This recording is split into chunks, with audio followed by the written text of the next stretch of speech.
Welcome to the Leaders in Payments podcast, where we talk to C-level leaders from across the payments landscape. We'll be discussing the products and services that impact the payment space today, as well as trends and predictions for the future of payments. We will also hear stories from our guests about their journeys to the top. There's no substitute for hard work. That's still true, even in payments. And that's what I like about payments. You're right. All of us, we just kind of fell into it. And, at our age, no one graduated from high school or college and go, wow, I want to go into payments. We all just kind of fell into this fintech arena. And I think now it's starting to get the recognition it deserves. And the multiples are starting to come up as well on the acquisition side. It's just a phenomenal industry to be part of because you're intersecting technology and finance. And it has so much to offer. And I think so much of how we'll kind of interact in the future will be based on the things that we're accomplishing within the fintech segment.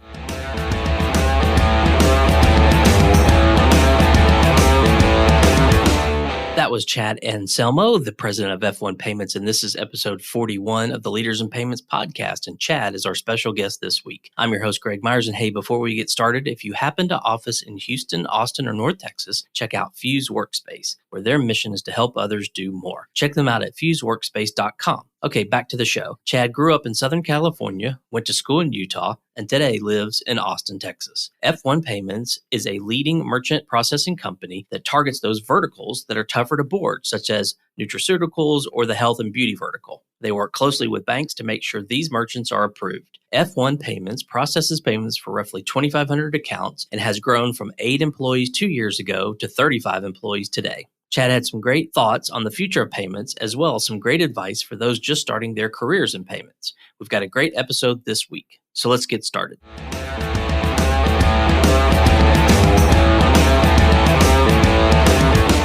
Hi, Chad. Thank you for being here, and welcome to the Leaders in Payments podcast. Thanks, Greg. So excited to be here. Great. So let's just dive right in. Tell our audience a little bit about yourself, maybe where you grew up, where you went to school, where you currently live, a few things like that. Nice. Well, I'm a Southern California boy. Grew up and raised in Southern California. Spent some time at the University of Utah doing 2 undergrads and then a master's degree. And then after that, spent some time at Stanford also doing postgraduate studies. After that, I went into the entertainment industry in Southern California because that's what we do down there. And then worked my way up to be one of the global controllers of Experian Credit Reporting Company, and then got tapped on the shoulder by Hip and Alan Kleiman and Hip Tran to come be the CFO of Meritus Payments. And that's my journey into payments. Great. We'll dive into that a little bit more later. Why don't you tell us about F1 Payments? What does F1 Payments do? F1 Payments, well, what we do is we do merchant processing, but we tend to think that we have a little bit of expertise in the fraud and technology area. So we look at different verticals that are a little bit tougher to fill and to place at banks. And we work with banks to be able to provide the guidelines and the monitoring to be able to allow these merchant accounts to be able to be placed there. Okay. And what kind of verticals are those? Any kind of continuity vertical, and especially any continuity vertical that resides maybe within the Nutra space or some of the healthcare space. Health and beauty is a big one that we service. We also do some biz dev work and other verticals that kind of in that little niche area. Okay. And how big is the company? Well, we just hired a 35th employee. So excited about that. And we process for about 2,500 accounts. Okay. And how do you go to market? Do you have your own sales team or through partner channels or a little of both? Mainly we go through partner channels. We have a reputation out there for being able to service these types of merchants, and we get all of our deals through those sales channels. Okay. And what would you say differentiates your company from your competitors? Well, I think it's really what we think about as our core business and who we service. We service the banks. And so we think of those as our true customer. And so because of that, we try to find ways that we can make the programs and the ways that we do business easier for the banks, whether it's either through reporting or through monetary means, and then allow that be able to create a process to be able to service the merchants that we do business with. Okay. I always like to ask when the name of the company isn't necessarily obvious, but F1, where did that name come from? Yeah, so that name came from my business partner, Shane Hibler, had a fraternity called F01 Ventures. And so we just borrowed it a little bit and shortened it to F1. That everyone kind of asks us, well, what does the F mean? And I think it's kind of open for interpretation. We've heard such things as F can be like speed or agility, like, the F1 drivers, or it could be like, on the help desk, if you look at your keyboard, the F1 key is your help key, and we like to be helpful. Some of our employees have it mean family first, which means we have a very family first environment here at F1. And then those of religious persuasion definitely believe it means father first, which obviously is a faith derived. Right, right. And where are you headquartered? We're headquartered in Austin. Okay. And you do business nationwide? We do. We love Austin. We moved here about a year and a half ago. We were previously in Houston for a season. And one day, Shane kind of went around the room and said, what does everyone think about Austin? I think it was his lifelong dream to be in Austin. And all of our employees at the time, we had 8. That was only 2 years ago, said, yeah, let's do this. They were all single. I had a family. And so I had to re-up and move my family again from just recently locating in Houston. And it was exciting. We love Austin. Austin is a great, thriving city, wonderful tech scene, beautiful landscape, great undulation in the hills along with the rivers. And then also business-wise, it just is really a great place to do business. Great. And you mentioned banks. So what type of banks do you typically work with? Are they, make sure I understand, are they sort of a referral partner? So you work with them to get their clients on board? Is that sort of the model? Actually, no. So a typical FI relationship does work that way. We don't work that way. So we typically don't go after banks' clients. We work with banks in the sense that they will allow us to be able to board the type of merchants that we're boarding, but we work with them to create the policies and procedures to be able to have these merchants be able to process. Okay, got you. And do you have sales agents or just like your sales force internally? Yeah, interesting question. We originally had only 1099 sales agents submitting into us. We've done 2 things recently that has kind of changed the way we think about sales. First of all, we have limited the amount of agents that are able to submit this type of business to us. We call it the Elite 8 program. And it's a great program where agents can be their own owners and kind of entrepreneurs and submit business to us and think of all the way through the application intake, all the way through the boarding to the packaging, being able to work with our team to be able to make that process happen. And we only take that from 8 different agents. So really you have to have commitments on the number of apps that you're willing to do, on your chargeback rates, on the type of merchants you're bringing on, the processing volume and stuff like that. We have about 6 to 8 different metrics that we monitor for our agents submitting to us. Okay. And then also we had a recent inflection point where we built an internal sales team. Now this internal sales team doesn't go after those same type of merchant verticals that we talked about before, but they go over to traditional merchant verticals that are traditionally associated with merchant processing. And we just hired a recent leader, Bo Tyndall. We were lucky enough to get him from TSYS to come over and head up that area. Okay. So that's your typical, more like restaurants, retail, that kind of thing. You got it. Okay. So on this show, we're 40 some episodes in, we haven't really talked a whole lot about sort of the high risk merchants. And I assume that's the right term to use for a lot of your business. Yeah, high risk. It's interesting number. We often get placed in that. I like to think of it as high margin. Okay. Can you dive deeper into sort of maybe differentiate for the audience sort of the difference between a typical merchant and what might be considered high risk and why that's unique and why you guys feel like you do that well? Yeah. So when we think about risk, the traditional risk pillars in a traditional merchant processing business kind of ride around 3 different things. One is long lead times. Another one is high ticket. And the third one is customization. So if you think like the perfect trifecta of this is like airline tickets, right? High ticket value, you're not going to travel for a while, and you can't go resell that airline ticket. Custom furniture would be another one, custom suits, anything like that. Those have all 3 of those risk pillars. And so that's what's sometimes considered high risk in the merchant industry. I think what we have is more brand risk than high risk from a financial standpoint. And because of that, this is why we work with banks to make sure that we have the programs and processes necessary to be able to make sure these merchants can keep on processing. Because longevity of a merchant is our primary importance, and to make sure that they're healthy. Okay. And, there's another sort of buzzword out there in the industry, and I did see it when I was looking at your website. So maybe we'll talk about it a little bit, the frictionless onboarding. So maybe talk about what that means for you guys. Yeah, so especially in this vertical, we require a ton of bits of information from our merchants just to make sure that everything is copacetic and they are who they say they are. There's about 22 different pieces of information required, which is quite a bit different than a traditional merchant processor where, pardon if I say it, they can fog a mirror and they'll get a merchant account.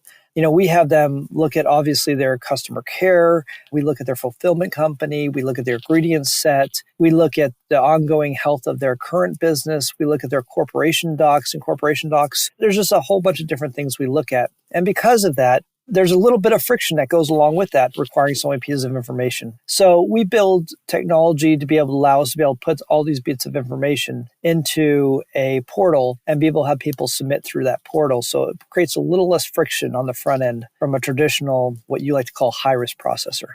Okay. Well, let's talk about the payments industry as a whole. So where do you see it heading, say, in the next 2 to 3 years? Well, it's got some great trajectory. I think this year, with the amount of cash that has been pulled out of the system and put onto merchant processing or credit card payments, has been an inflection year and accelerated any kind of stat that we ever thought it would happen. I think I saw something the other day that as of last year, it was about 50% cash, 50% alternative credit means, and now cash this year has dropped to 28%. If you think about that, it took us almost 30 years to get to that kind of percentage movement to get from cash to card. And mainly it was a movement away from checks to cards. And here we've done it all in 1 year. So the outlook for merchant processing is incredibly robust. In addition, e-commerce sales has taken off amazing amounts. So not only are people obviously using a card more, but then they're also doing that through e-commerce merchants, which is a place where we play into. So we think, being in the e-commerce world, taking credit cards is a fantastic place to be, especially for the next 5 to 10 years, as we all think about how we use our different payment techniques as well as we purchase goods. Do you see a trend, and I'm just sort of just thinking out loud a little bit, but do you see a trend where people are willing to buy higher ticket items without the normal sort of seeing it and touching it and feeling it? I'm thinking like furniture or things like that, normally you go in a showroom and you see it and everything. But now with, the environment we're in today, do you see that as a trend, or do you think that will happen or is happening? It's interesting that you mentioned that one, because I think there's kind of an offshoot of that I think is going to start to happen and is taking hold in the younger generation. As older generation, we often think of you have to own it to be able to experience it. And so that's why, you're talking about higher ticket items. How do you take the ownership experience as a transaction? But I think a lot of different people are looking at that and going, wow, I don't have to own that high ticket value item anymore. I could just have a continuity plan and be able to have it come and go as I need to see fit. So we see a ton of people now renting furniture, renting clothes. Obviously, we all rent now our media. No one thinks about, well, I'm going to go out and buy a DVD or I'm going to go out and buy a CD. No, we all rent all of our media now. And I think that's only going to continue to happen, especially as you think about the millennials and especially their need to have ownership of things. Another example we give is cars. It used to be, 20 years ago, you would never think of renting your car for just, a trip or two. But now with Uber and Lyft and some of the other car companies where you could just go pick up a key and use a car for a couple hours, the assets that we used to think that you had to be able to purchase, now you can rent and do it on a continuity program. And I think that's an interesting development within payments as well. Yeah, I would agree. Have you seen any impact positively or negatively from all of the consolidation and the big players in the industry? Yeah, I think that's always destined to happen whenever you have consolidation inside of industry. They obviously start to refine their strategy and they try to figure out where they're really good at playing in, and then they'll jettison some of those business units that don't quite meet their objectives or their core competencies. And those are places where sometimes you could play and be able to get some lift. And we are seeing some of that. Some of the larger players are deciding whether or not they want to be in the ISO business or be able to support individual agents. And when those businesses make those kind of determinations, those groups, the ISOs and the agency, feel the pinch, and then obviously we get to service them. Sure, makes sense. So we talked about the industry as a whole for the next couple of years. Do you care to bring out the crystal ball and think about payments in 10 years? It'll be interesting. I don't know if I quite have that crystal ball. I think we'll continue to see the slide towards non-traditional payment methods, meaning outside of cash, right? So going non-cash. I think that'll continue to be a trend. Carrying cash in wallets might be okay for some transactions, but I think even microtransactions will start to be taken over by payments in general just because of the ease of use. So I think the continuation of card acceptance only continues. Some of the outlying payment methods, if you're talking about Bitcoin or you're talking about Apple Pay or Google Pay, I think it depends on customer adoption and where people feel comfortable. I know that Apple Pay and Google Pay are kind of almost card acceptance anyway, because what you're doing is you're just taking a credit card and storing it inside a wallet. And that could become a play. I think we've had PayPal around now for, I don't know, I'm just going to guess 20 years at least. And, we originally thought that wallets were going to take over everything. And we haven't quite seen the same adoption as we originally thought. So I think that it's really going to be card payments is really going to be with us for at least the next 10 to 15 years. Yeah, I would tend to agree with you there. Well, let's switch gears a little bit and talk about you. Tell us about your journey from, your beginning of your career to your role today as the president of F1 Payments.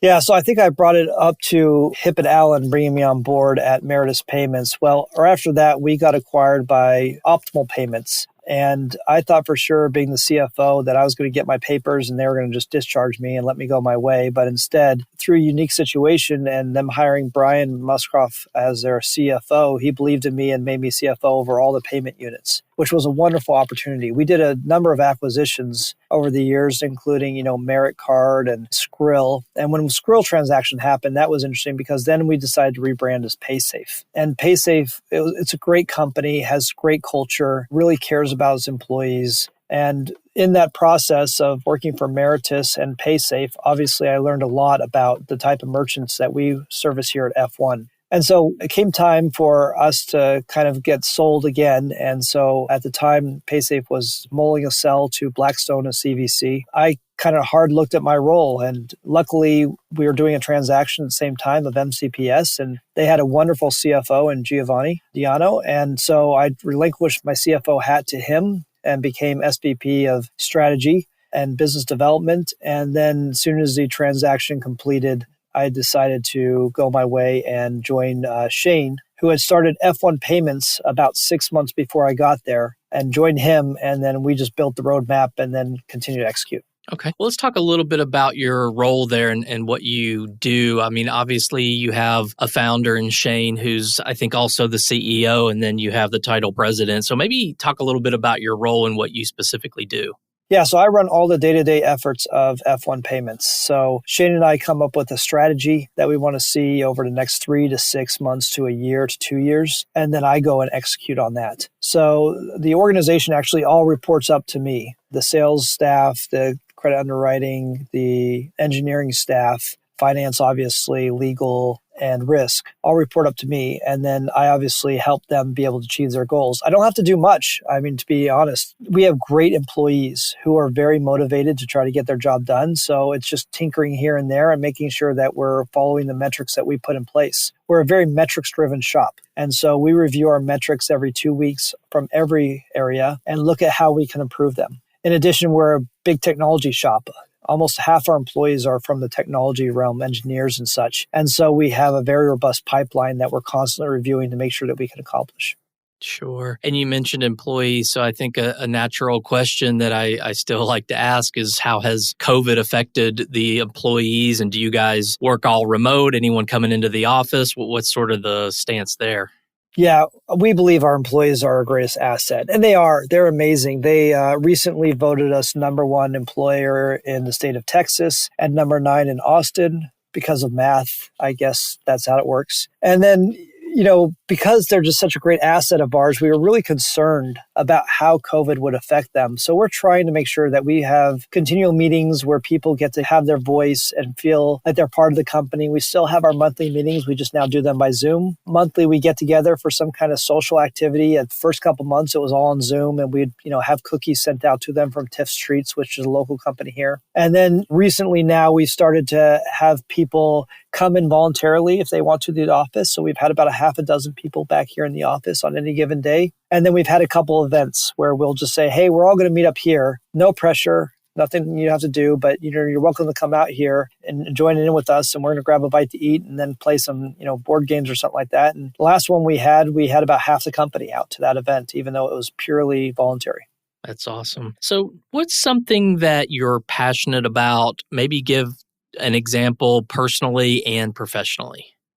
For me, I'm passionate about constant improvement. And so personally, I'm constantly reading self-help books. I like sports that require me to have to improve personally, like skiing and golf and archery. Those are typically, one-on-one sports that you are the gauge on how well you're doing and you can push yourself. And then inside the company, we have that same kind of philosophy that we always want to become better. And we have a slogan called Free to Be You, which means you can do anything you want to. There's consequences to your actions, but obviously you have the power and are empowered to be able to make decisions for the better of the company. And people are constantly pushing the boundaries of how they can find ways to make our company more efficient and help our company be able to grow and mature.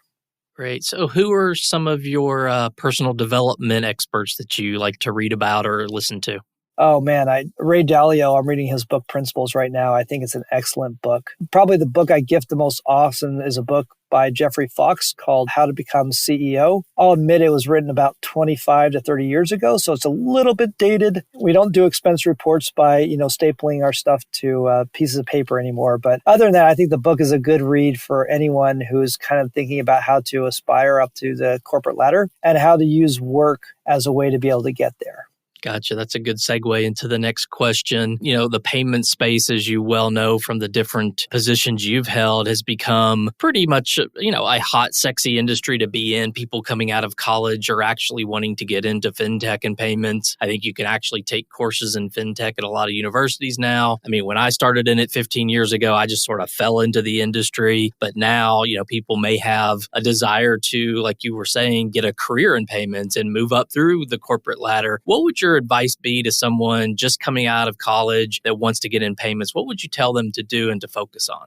Oh man, there's no substitute for hard work. That's still true, even in payments. And that's what I like about payments. You're right. All of us, we just kind of fell into it. And, at our age, no one graduated from high school or college and go, wow, I want to go into payments. We all just kind of fell into this fintech arena. And I think now it's starting to get the recognition it deserves. And the multiples are starting to come up as well on the acquisition side. It's just a phenomenal industry to be part of because you're intersecting technology and finance. And it has so much to offer. And I think so much of how we'll kind of interact in the future will be based on the things that we're accomplishing within the fintech segment. And so I think it is getting the natural recognition it should deserve. And my wife and I, we sponsor a number of college programs, and we're constantly asked, how do we kind of get the career path that you had? And I say, if you want to get into payments, it's great. Have a good understanding of obviously financial metrics and models, how money flows and where money goes, and then just get ready to work. Because even in payments, there's no substitute for hitting the streets and working hard and just putting your best effort forward at all times. Sure. So what's next for F1 Payments? Well, we have a couple things that we're looking at. So we've kind of rounded that corner of standing the company up, getting the employees we needed, and being able to have the playbook. And now it's going out and getting the players, the next couple sets. So up until this point, we've really focused on organic growth. And now we're looking at a couple different acquisitions for inorganic growth. And it's a really exciting time. Those employees that have been with us since the beginning, they've seen the transformation of our company from, we had 5-6 employees in the summer of 2018 to now the summer of 2020, we're up to 35. We'll continue to grow and we'll continue to get the best talent we possibly can in every single seat. But we're looking at the inorganic growth and some of the additional verticals we're going into to really drive us to the next level. Okay, great. So we've covered a lot about you personally, your career, the company itself. Is there anything else you wanted to talk about before we wrap up? No, I really appreciate you having us on. We're excited to be here and to be, considered one of the foremost technology companies. And your podcast obviously validates that. If anyone wants to do business with us, we're open for business. We're here in Texas. We love who we are and where we're at. And thanks again for everything you've done for us. Absolutely. Well, thanks so much, Chad, for being on the show. I know that your time is very valuable, so I really appreciate you being here. Thanks, Greg. All right. And to all you listeners out there, I thank you for your time as well. And until the next story. Thank you for joining us this week on the Leaders in Payments podcast. Make sure you visit our website at leadersinpayments.com, where you can subscribe to the show and where you'll find our show notes. If you enjoyed listening, please share on your social channels as well.